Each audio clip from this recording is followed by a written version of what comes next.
Turkey, mashallah. We always begin with Syria and end up in Turkey. And sometimes, as you know, the Turks love Germany, they want to reach Germany. So the next stop is always Germany. But this time they're not smuggled into Germany. They come through regular, qualified paths, that's right. So a brother asked from Istanbul. He says that the word nuzul has created much confusion regarding the second advent of Jesus Christ alayhi salam. Why is that so? And how can it be settled among the Muslims? The word? Nuzul. Nuzul. Nuzul. Yeah. Oh, no problem. كان السؤال حول كلمة النزول في القرآن الكريم. يقول هذا الأخ سائل الكريم من اسطنبول تركيا، يقول أن هذه الكلمة قد أساء الكثير فهمها، وهكذا قد أحدثت ضجة كبيرة في الساحة الفكرية والعقائدية، ويطلب من حضرة المؤمنين أن يعطينا حلا كي يفصل هذا نقطة الخلاف هذه بين عامة المسلمين. You see, the word nuzul has been used in the Holy Quran in so many places. Yet it has not created any confusion in the mind of those scholars which present the excuse that because the word nuzul is used in relation to Jesus Christ, so it is because of this word nuzul that we are in a state of confusion and we are justified to believe that it would be He Himself who would descend from heaven bodily. This is their argument. As against, let's study such cases where the word nuzul in the Holy Quran is used in the Holy Quran elsewhere, and then the matter will become very clear. The most important thing to be noted here, that the word nuzul in relation to the books and the Quran, etc., teachings, is used extensively in the Quran. But nowhere it is taken to deliver a literal message. In fact, when the non-believers claimed that they would only believe if Muhammad Rasulullah ascends to the heaven, descends and brings a book descending from heaven, Muhammad Rasulullah is told by God, no way, no way. It's impossible. Because you are a prophet. And prophets do not ascend or descend with a book. And you are a bashar. And bashar does not ascend and descend with a book. So the question of a physical descent is completely ruled out. Yet, surprisingly, in so many verses of the Quran, repeatedly it is said that we sent down the teaching. Why does the word nuzul not confuse the ulama about this? Number one. Moreover, apart from the teachings, it is when you come to the raising of prophets, there is only one prophet alone in the entire book, the Quran, who is mentioned as having descended. Not even Jesus is mentioned there as having descended. Out of so many prophets, just one single prophet, whose name is Muhammad Rasulullah, he is mentioned to have descended, and the rest are not mentioned to have descended. So they go after hadith and get confused. Why do they not start their journey with the Quran and get confused in the very first place?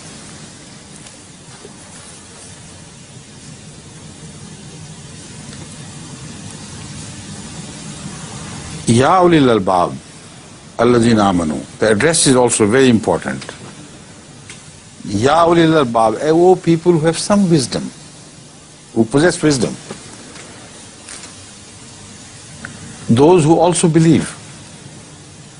قَدْ أَنزَلَ اللَّهُ إِلَيْكُمْ ذِكْرَ الرَّسُولَ. God has caused to do nuzul, caused the nuzul of Muhammad Rasulullah, who is Zikr al-Rasul, who is a memory of God personified, and also a Rasul. Yatlu alaykum ayatillahi mubayyinatin. So the person who is mentioned to have descended is the person who reads the ayat of the Quran to them, is a living person. Qad anzalallahu ilaykum is the same word nuzul which is mentioned in the question. Now I inquire from the ulama who raise such questions as to show me one single verse which speaks of any other prophet of God having descended like Muhammad Rasulullah is mentioned. And yet they believe he did not descend physically. They believe that he was born out of a human mother. So when the Quran says, they do not take the literal meaning. They do not accept the word nuzul in literal sense at all. When the Quran speaks of Muhammad Rasulullah, so they still say no. When the Hadith speaks of Jesus Christ, they say Ameen, Ameen, Alhamdulillah, Bismillah. Now we know what the meaning of nuzul is. Isa must descend, because Rasulullah has said he would descend. But the Quran says, we have descended, Muhammad Rasulullah says, no. It's a trivial thing, forget about it. Is that justified? Is that attitude honest? Is this what they call the love of Muhammad Rasulullah? Let this be translated, then I'll come back to the same word again. Yes. And there are other verses of the Quran which use the same word nuzul in different forms and inflections. For instance, now I would like the ulama to translate this really for me. Well, that would be a great addition to my knowledge. قَدْ أَنزَلْنَا عَلَيْكُمْ لِبَاسًا يُوَارِي صَوَاتِكُمْ وَرِيشًا. Have they ever seen dresses being showered upon them during the rain or just by themselves? Have they ever picked up their dresses from outside? The crowds come and say, come on, let's wear it. I would have the best garb and the best turban and this and that. So what about this nuzul? Qad anzalna is the same word. Ya Bani Adama. These dresses are not for the Muslims alone, for the whole Bani Adam. That means such rains should be witnessed by the people all around the world. Qad anzalna alaykum libasan yuwari sawatikum warisha. But they don't understand. They know this has been mentioned and they know that the dresses are not showered. Why don't they understand the message? Because وَلِبَاسُ التَّقْوَى ذَلِكَ خَيْرٌ. This is what they do not have. That's the main problem. Please. So, the dresses are being showered from the heavens. If anzalna means literal descent, bodily descent of the thing mentioned. But perhaps they are afraid of going out in search of dresses. Because, according to the Holy Quran, وَأَنزَلْنَا الْحَدِيدَ فِيهِ بَأْسٌ شَدِيدٌ. It's not just the dresses which are made to descend from heaven, also, the hard metal, hadid, is also is made to descend from heaven. The steel, the iron, whatever name you give it, but al-hadid is the hardest, one of the hardest metals. And the Holy Quran says we also made it descend. So maybe the ulama are afraid that while they go out in search of libas, instead of libas, hadid begins to descend. So they are making a mockery of the Quranic verses by sticking literally to the meanings which cannot be taken literally at all by any sense. Any man who has this albab, who can be described as ulul albab. That positively proves that it is the albab which they are lacking, lub which they are lacking, and it is taqwa which they are lacking in. So only Jesus is seen by them to have descended from heaven, and all other things mentioned by the Quran are not taken seriously by them. Please. But still, the list of the possibilities is not yet over. The Holy Quran goes on building this scenario of these things descending from heaven by adding وَأَنزَلَ لَكُم مِّنَ الْأَنْعَامِ ثَمَانِيَةَ أَزْوَاجٍ. And He made 8 couples. That is 4 couples, 1 each makes 8. 4 couples of an'am, that is the cattle, and the sheep, and also the camels, etc. So God says that He has also, beware mullahs, I have also caused the animals of 4 different types, very heavy some of them are, to descend from heaven. So again, the danger is if they run out in search of clothes and garments, maybe they are crushed by a camel or a very heavy cow or buffalo from the heaven falling upon them. How do they read the Quran? This is the question. Why didn't you try to understand the heavenly expressions with the wisdom which must be an integral part of all heavenly expressions? God is source of all wisdom. All that He declares has to be understood with wisdom. That is why Ulul Albab is mentioned earlier. So now the point is, why should God use the word nuzul in relation to Muhammad Rasulullah sallallahu alaihi wasallam, in relation to the garments, in relation to the metal, iron, and in relation to the quadrupeds, al-anam. Right? If they had pondered deeper, they could have understood. And there would be no discrepancy between the usage of the Quran and the usage of Hadith. Now, I take you back to the whole list again. But I'll reverse the order. First of all, let me remind you that Hadith is mentioned as only one single metal of scores of metals. Minerals, there are so many, but none of them is mentioned to have descended from heaven except al-hadid, that is iron or steel. Right? Why? The obvious reason is that of all the metals, the iron was to play the most beneficent role in the development and evolution of human society. Gold is very precious, but you can turn gold out and still civilization will continue to grow at quite some pace. But take the iron out and you will fall back to the Stone Ages. Iron is the most beneficial, most useful metal of all the metals which have been created by God. It's just an integral part of human evolution. Right or wrong? So the word nuzul means the most useful.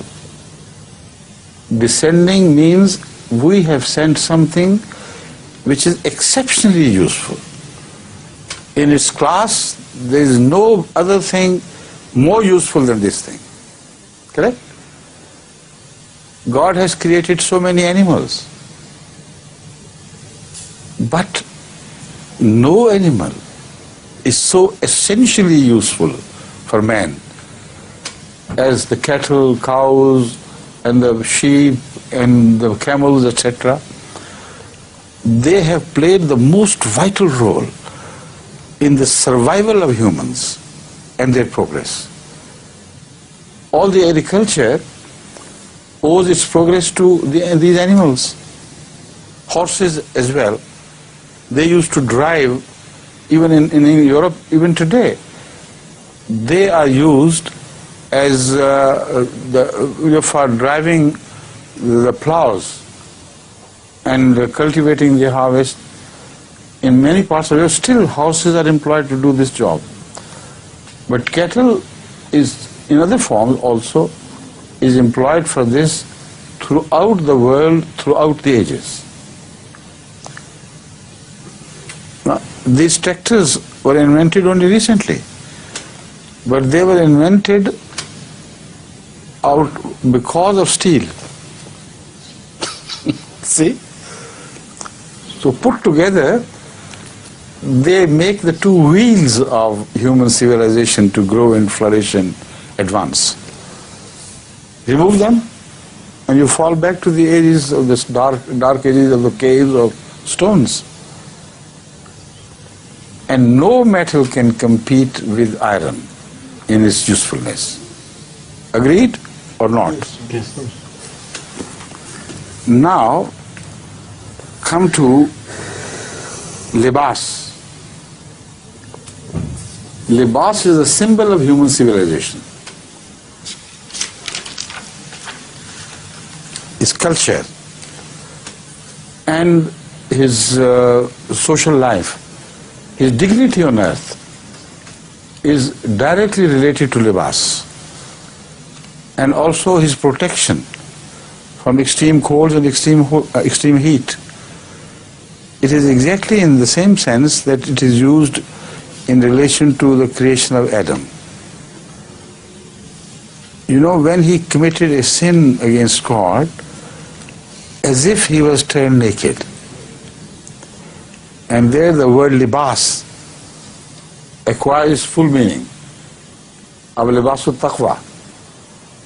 And also, he could not be called a civilized thing without libas.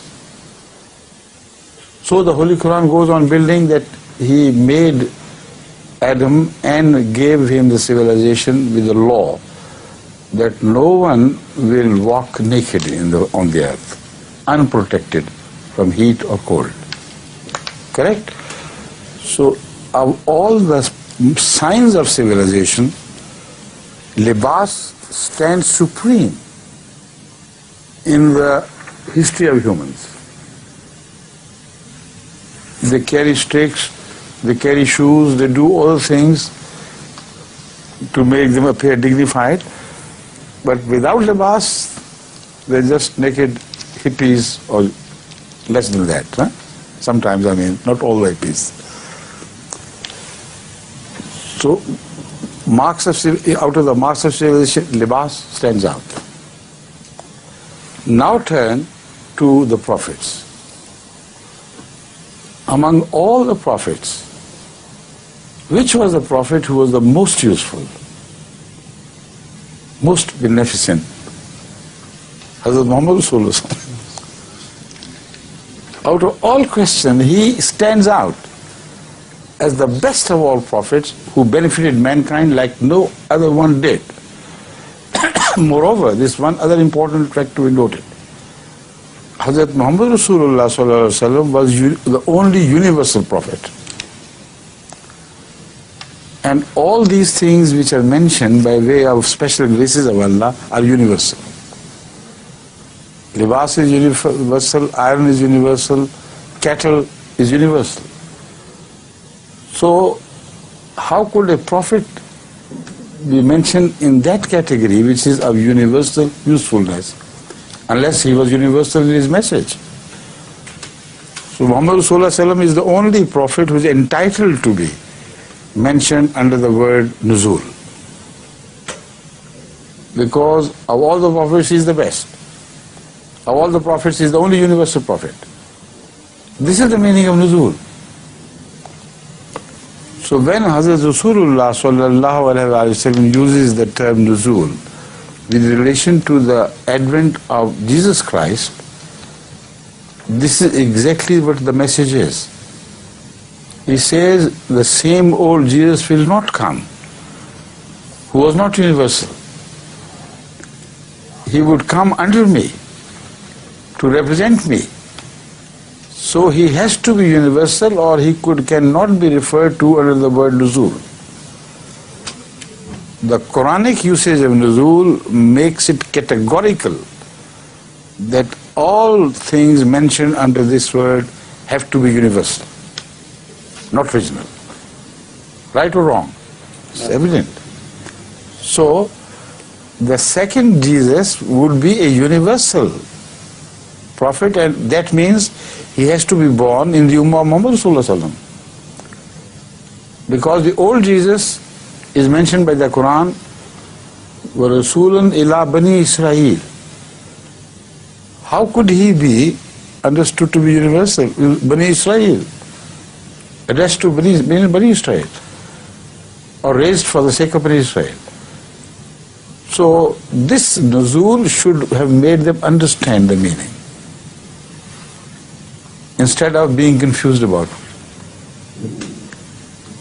But again, the problem is, without wisdom and without taqwa, you cannot understand the Quran. Right?